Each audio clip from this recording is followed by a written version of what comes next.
আচ্ছা, শুকনো কাশি, dust allergy, সর্দি, কফজনিত বিভিন্ন রকম সমস্যা নিয়ে কি আপনারা জেরবার? এগুলো কি আপনাদের নিত্যসঙ্গী? অনেক কিছু করেছেন, কিন্তু কিছুতেই কোনো আরাম পাননি। এই অনেক কিছুর মধ্যে একটা টোটকা বাদ চলে যায়নি তো? আর আজকে সেই টোটকাটা নিয়ে আমি আপনাদের সামনে হাজির হয়েছি।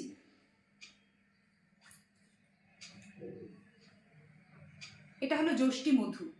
একে ইংরেজিতে বলে লিকোরাইজ, আর হিন্দিভাষী মানুষেরা একে বলেন মুলেঠি। এর অনেক গুণ আছে। বহু প্রাচীনকাল থেকে শ্লেষ্মাজনিত বিভিন্ন রোগ নিরাময়ে এর ব্যবহার হয়ে আসছে। আমরা বাজার চলতি বিভিন্ন কাপ সিরাপেও লিকোরাইজ বা যষ্টিমধুর ব্যবহার দেখতে পারি। আমি ভিডিওকে অযথা দীর্ঘায়িত করতে চাই না। ঘরোয়া পদ্ধতিতে এটিকে কি করে নিয়মিত সেবন করলে আপনারা উপকার পেতে পারেন, আজকে তাই নিয়ে আপনাদের সামনে হাজির হয়েছি। আর সোজাসুজি রান্নাঘর থেকে হাউ টু মেক অর্থাৎ কিভাবে যষ্টিমধুর কাড়া বানাতে হয় সেটা আপনাদের দেখাবো। তাহলে চলুন দেখতে থাকি কিভাবে বানাতে হবে যষ্টিমধুর কাড়া। যষ্টিমধু কিন্তু মূলত একটি গাছের শিকড়। এটি যেমন দুষ্প্রাপ্য নয়, তেমনি সহজলভ্যও কিন্তু নয়। শুকনো খটখটে আকারে এইভাবে আপনারা দোকানে যষ্টিমধুকে কিনতে পাবেন।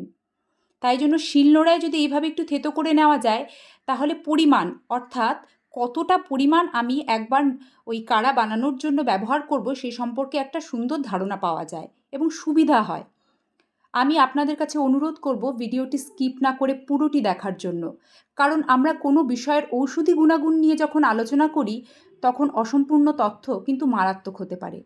আমরা একটা পরিষ্কার পাত্র নেব, তাতে একটা প্রমাণ সাইজের চায়ের কাপ, সেটার 1 কাপের চেয়ে সামান্য একটু বেশি জল ওই পরিষ্কার পাত্রে নিয়ে নেব। এবার সেটাকে গ্যাস ওভেনে বসিয়ে দেব, আর গ্যাস ওভেনের আঁচটা কিন্তু কমিয়ে দেব। শেকড়টা ধুয়ে নেব।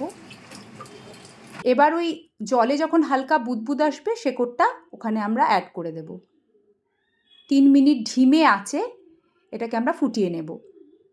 অবশ্যই ঢাকনা সংযোগ করব, নির্যাসটা সুন্দরভাবে তৈরি হতে দেব। এবার গ্যাস ওভেন বন্ধ করে এই অবস্থায় খুবই গরম থাকবে, একটা পরিষ্কার ছাঁকনি দিয়ে পরিষ্কার পাত্রে এটাকে ঢেলে নিতে হবে। এই নির্যাসের রং এরম হালকা হলদেই হয়। এর কার্যকরী ক্ষমতা অপরিসীম, আর তার সাথে যদি একটু ভালো মধু সংযোগ করা যায় তাহলে এর কার্যকরী ক্ষমতা অনেকাংশে বেড়ে যায়। শুকনো পুরনো জমে থাকা কফকে তরল করে বাইরে বের করে এনে কাশি বা কফজনিত শ্লেষ্মাজনিত সমস্যা থেকে মুক্তি দিতে এই কাড়ার যে গুরুত্ব বা ভূমিকা অপরিসীম। এবার এটাকে হালকা ঈষদ উষ্ণ অবস্থায় এনে তারপর সেবন করতে হবে, অর্থাৎ লিউকওয়ার্ম। এবার আপনাদের সাথে আলোচনা করব এর সেবনবিধি, পরিমাণ, যাবতীয় বিষয়গুলি নিয়ে।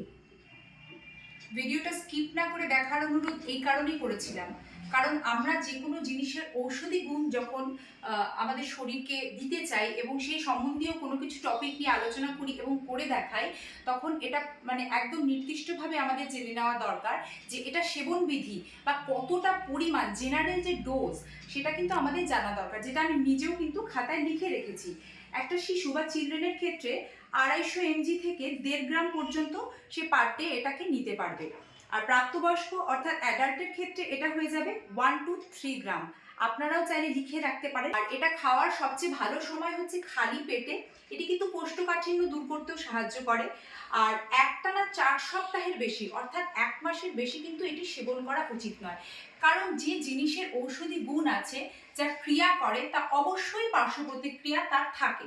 তো সেক্ষেত্রে একটানা 4 সপ্তাহের বেশি আমরা এটাকে কিন্তু খাবো না। এটাকে যদি আমরা নিয়মিত সেবন করি তাহলে আমি ভিডিওতে অলরেডি বলেছি যে সমস্যাগুলো অর্থাৎ কফজনিত যে সমস্যা তা থেকে আমরা সত্যি আরাম পেতে পারি।